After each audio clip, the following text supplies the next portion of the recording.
We have made it to Melbourne. And where are we going today? We are walking around the botanical gardens right now. Well, of course, gotta get in the gardens. And then we've got a pretty special lunch planned. We do. We are eating lunch at the Flower Drum, which is one of this super talked about restaurants as like the best Chinese restaurant, period. So we'll go see what it's all about. Should be a damn good day. We always enjoy touring a botanical garden in whatever city we're in. It's such a unique way to get a bit of insight into the city and also a way to stay connected to nature. Chinatown in Melbourne was also quite impressive, and I'm happy to report that the Flower Drum is well deserving of its reputation.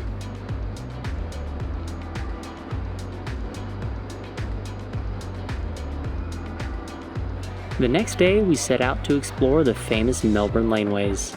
They're a bit spread out, but we delighted in finding hidden streets covered in amazing artwork or stopping in at the numerous cafes for a quick treat. It's hard to choose just one, but I think my favorite was a laneway to heaven.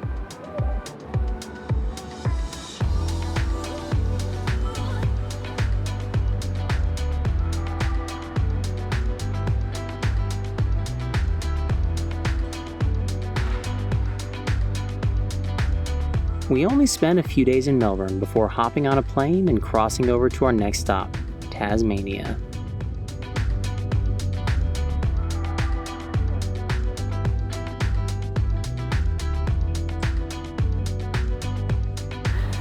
Alright babe, where are we now? We are in Tasmania. Woohoo! Yeah, we're actually not far from Port Arthur right now, and we are going on a cruise today. Hell 3-hour yeah. tour. If we can't, oh god. If we can't bring Starry Horizons here, we'll at least get out on the water somehow, huh? Yeah. So we're doing a tour with Pennicott, and it's called the Tasman Bay Cruise. We're gonna see what? I hope a lot of sea lions. Sea lion, that's the big attraction for today? That's the big attraction for me. Okay, Yeah. The day started out with a quick briefing, covering safety and also some of the highlights of what we could look forward to. Then we set off on a quick walk down to the boats.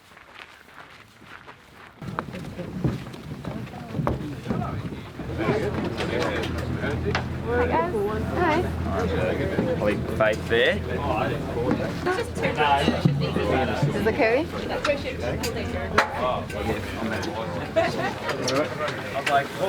One for you. One for you.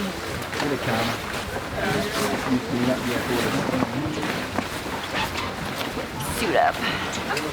It was a very gray day, but the seas were surprisingly calm. Since Tasmania is so far south, it has, shall we say, a certain reputation it likes to uphold.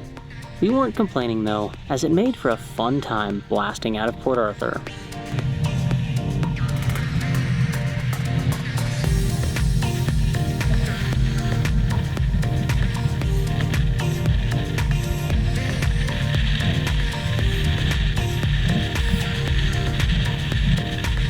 We took a turn to the east and took in the stunning cliffs along the coast. This part of Tasmania is noted for its dolerite columns, formed 185 million years ago in the Jurassic period, and the most impressive of these are at Cape Pillar. They rise 300 meters out of the sea and are the highest sea cliffs in the southern hemisphere. Another highlight of the tour was Tasman Island, which had a rather precarious method for offloading goods and passengers, involving a crane over water and then up a steep slope by trolley. And here, we found the fur seals that Amy was looking for.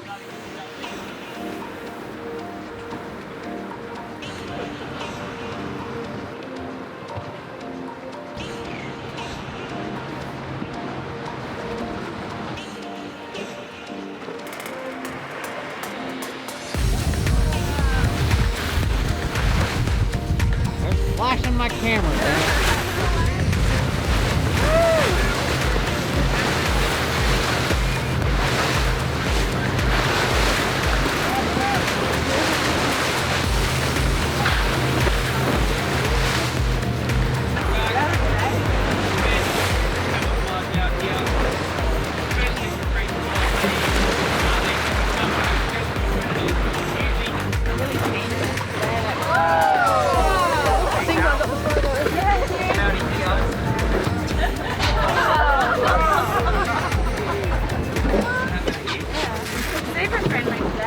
What do you think, babe? Pretty awesome. Is that pretty awesome? Never gets old, does it? Nope. Once we left the dolphins behind, there was a lot more natural beauty to discover. The coast had numerous sea caves and more stunning rock formations with names like the Candlestick and the Totem Pole.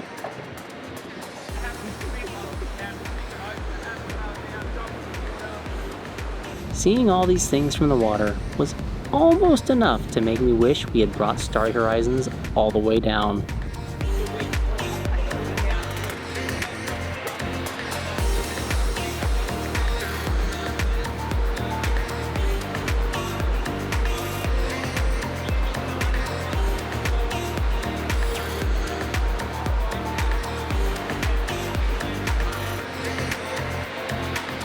Those formations are pretty cool, aren't they? What is this, Devil's Kitchen behind you? Devil's Kitchen. Nice. I just can't imagine how it's made, you know, because it's so angular.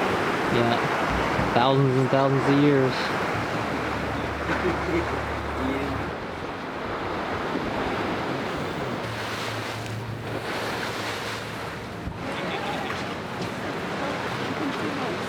So what'd you think of that, babe?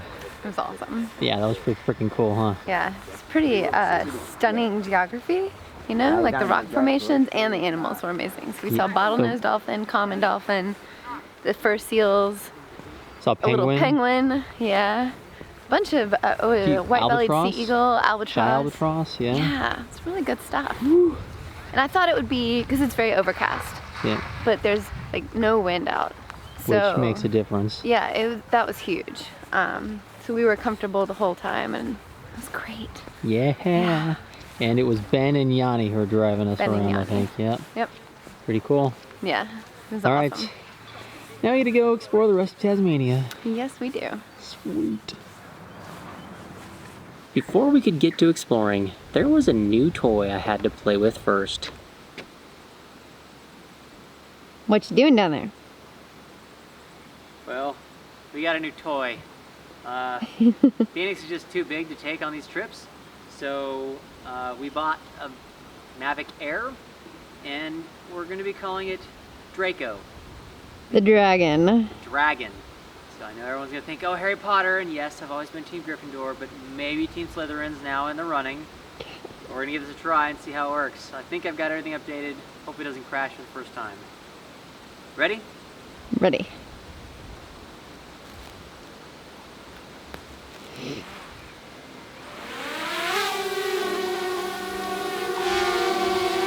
Give her a wave.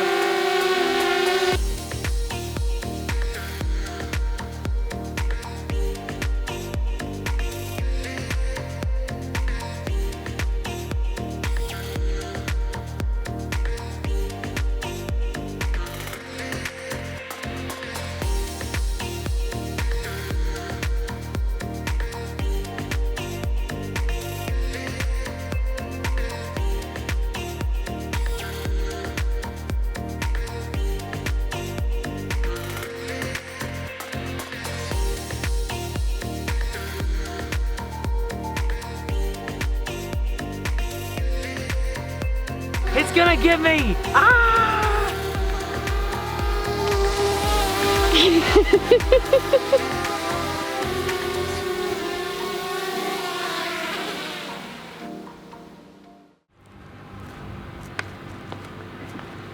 Hey, you.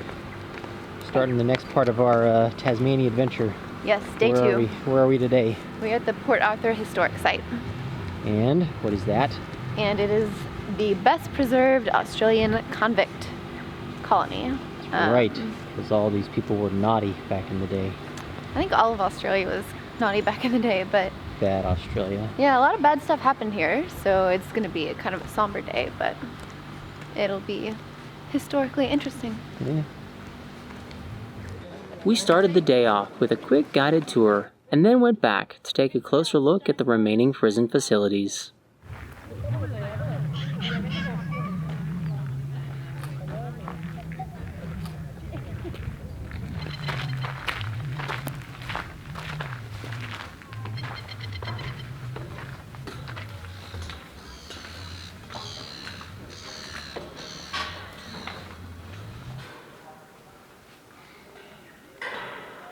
What you learning about?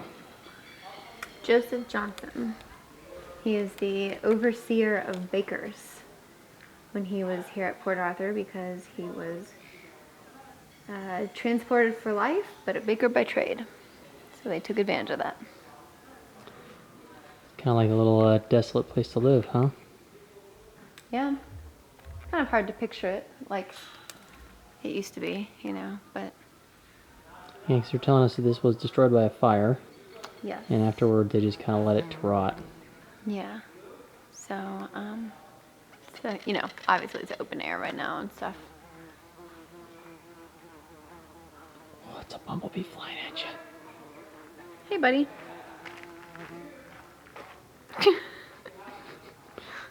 We have a guest appearance by Mr. Bumblebee. Mr. Bumblebee. Yeah, so pretty stark here. Originally opened as a timber station in 1830, in 1833 it transformed into a penal colony and housed some of the worst criminals in the British Empire. So behind me is like the size of the cell that they would be stuck in. That is tiny and ouch. The prison claimed to be inescapable, as it was surrounded by water and connected to mainland Tasmania by only a 30-meter wide stretch of land called Eaglehawk Neck, which was constantly guarded. The prison also housed a juvenile detention facility, which was the second ever in the British Empire, and they also experimented with a separate prison system where inmates were hooded and made to stay silent to allow for reflection. Instead, many prisoners developed mental illness from the lack of stimulation. All in all, it was a pretty bleak place for prisoners, contrasted by the natural beauty and accommodations for some of the officers in charge. So what'd you think of the Commandant's house? It's pretty interesting. It's like very built upon. You know? Yeah, just expanding, Some commandants would add a expanding. room, and then it was a hotel later. So, yeah. Pretty cool. Yeah, and it seems to be pretty well furnished according to the time period. Yeah. And, you know, not a bad view out there. No, it's a pretty nice view. Only slight problem, you live in a prison. That would be a problem. So it is really just fascinating walking through this historical site. I mean, you know, we always hear kind of Australia got its start as a prison colony and whatnot for convicts, but actually being here and seeing some of the settlements and stuff is, I don't know, it's kind of eye-opening. Like, this is not good conditions. This would have made me stay on the straight and narrow, I think. I don't know. I mean, it's so just wild to hear about the differences in the system and how life was back then, and I think they've done a very accurate job of maintaining the grounds. Yeah, it's really cool to see. Definitely worth a stop. As interesting as the historical prison was, there was another reason for our visit as well. Port Arthur was the site of the largest mass shooting in Australia, when on April 28, 1996, a gunman killed 35 people and wounded 23 more.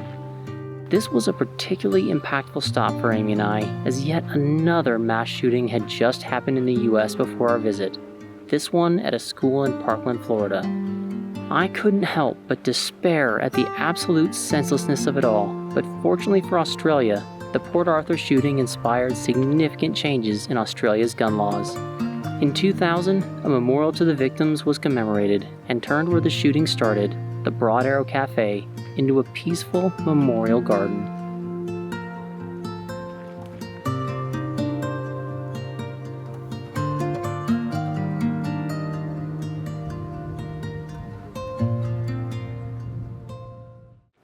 After the somber atmosphere at Port Arthur, we were in need of some more natural splendor, so we found a cave that was pretty remarkable.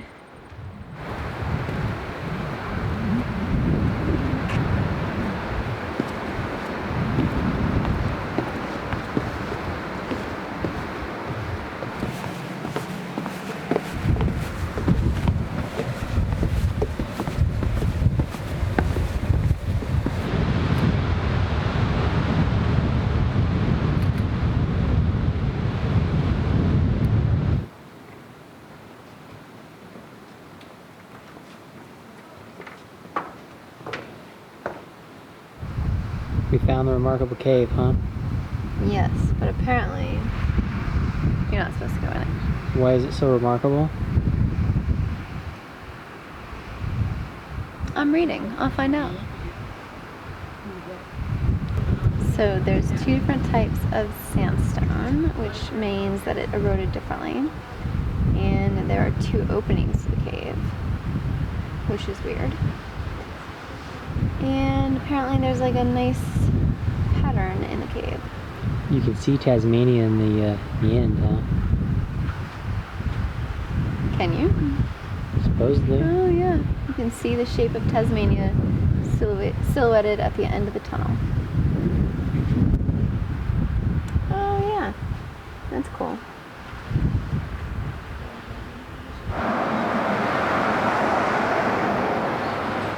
Well, what's going on today, babe? We're in Hobart. Hobart! Yes. The big city of Tasmania. Which we looked up is the 12th largest in Australia, 12th largest apparently. in Australia, So, yep. yeah, giant, enormous city here. Yep, so today we are going to the Salamanca Market. And we're staying in North Hobart, but there's a free shuttle that runs around Hobart. So we've gone to the furthest station and I'm picking it up. And yeah, gonna look at some stuff, do some shopping, eat some lunch. Productive morning, huh? Yeah.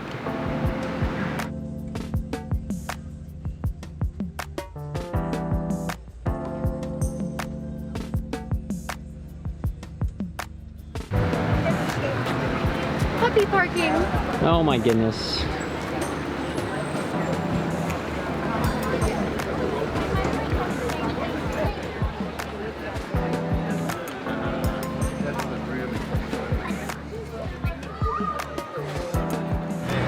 So what do you think of the market? It's big. What was that? It's big. Yeah. That's 300 stalls. a lot of vendors going on. Right next to the market, we stumbled on something a bit more to my liking. So Amy gets to enjoy the market. I get to enjoy the jaguars.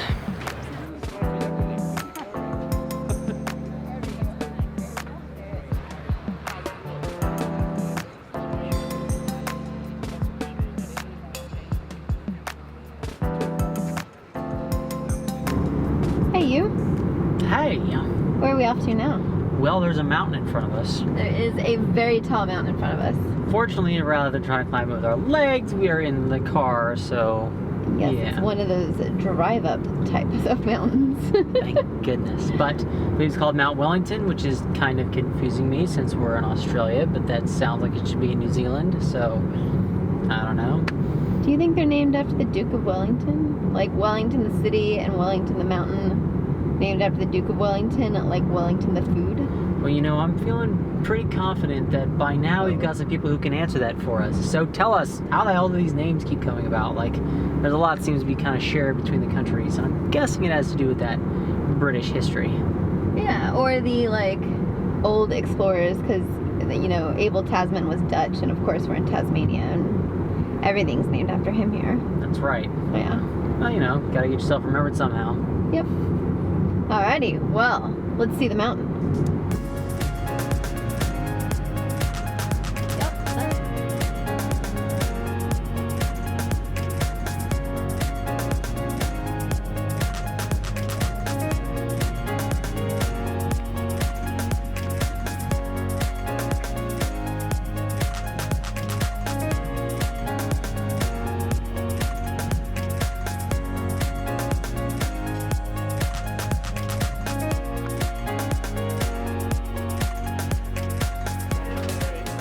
What do you think of that view out there, babe? It's pretty great. Yeah, that one's definitely worth the, quote, hike up here. Oh yeah, the hike. Yep. But it's just like super high and a pretty awesome view of Hobart. Did you figure out how tall it was? 1,000 meters, over 1,000 meters. Yeah, it's 1,200 something, I think, which is Yeah. pretty dang high. Yeah. But it's pretty neat to look down on a harbor like this and see all the boats and watch all the activity. Watch the clouds move. Could you picture the Sydney to Hobart race coming through here? Oh, must be wild. Yeah.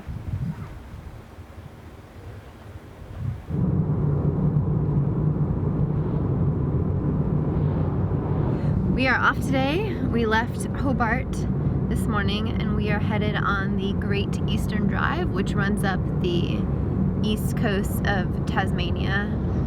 And today we are driving to Swansea and staying there. But unfortunately, David's not feeling very well. Got a bit of a sore throat. Yeah, fortunately that just happens sometimes. Yeah, I'm doing a terrible job at cameraman, but yeah, so he's got a sore throat, and so I'm not sure we're gonna get to do some of the cool things out here, but hopefully David will be feeling better. Unfortunately, I was sick for a few days, which put a bit of a damper on the rest of our time here, but we did manage to stop in at a few more places and enjoy more of the incredible natural beauty of Tasmania.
Hey y'all, hope you enjoyed this video of our time down in Melbourne and Tasmania.